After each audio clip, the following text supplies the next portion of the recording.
त्रिपुरा की TTADC area से एक बड़ी कंट्रोवर्सी खबर सामने आ रहा है, जहां ट्राइबल लैंड को प्रोटेक्ट करने के लिए काटी कानून बनी है। वही एक पेट्रोल पंप की कंट्रोवर्सी ने सबको शॉक कर दिया है। ये पेट्रोल पंप टीटीएडीसी की एक प्रोटेक्टेड विलेज एक से सिर्फ 3 किलोमीटर की दायरे में बनाया गया है। ईरानी ये है कि टीटीएडीसी की मेन ऑब्जेक्टिव है ट्राइबल कम्युनिटीज की जमीन और अधिकारियों की रक्षा करना है।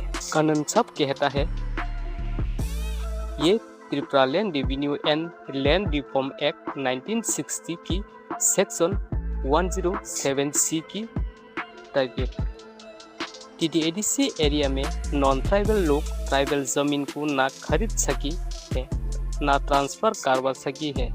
फिर सवाल उठता है, इतनी स्ट्रिक्ट लॉ के बावजूद ये पेट्रोल पंप कैसे बना? क्या ये कंस्ट्रक्शन टीटीएडीसी की लैंड रिकॉर्ड को बाईपास करनी हुआ? क्या लोकल एडमिनिस्ट्रेशन की नज़र से ये छुप गया? ये फिर कानून की धज्जियां उड़ाकर ये डेवलपमेंट के नाम पर किया गया है? ये सिर्फ एक पेट्रोल पंप का इशू नहीं है, ये त्रिपुरा की ट्राइबल लैंड राइट की फ्यूचर का सवाल है। अगर आज टीटीएडीसी की प्रोटेक्टेड लैंड पर ऐसी कंस्ट्रक्शन होने लगी तो कल ट्राइबल आइडेंटिटी और अधिकारी दोनों खतरा में पड़ जाएगा।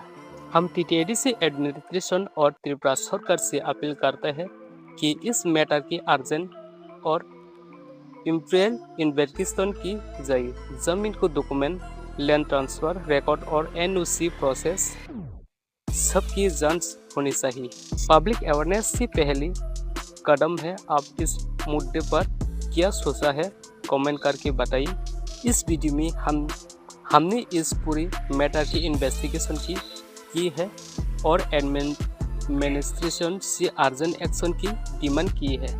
ट्राइबल लैंड राइट की रक्षा के लिए पब्लिक अवेयरनेस बहुत ज़रूरी है। आप इस इशू को बारे में क्या सोचा है? क्या टीटीएडीसी लैंड पर ऐसी कंस्ट्रक्शन होनी चाहिए?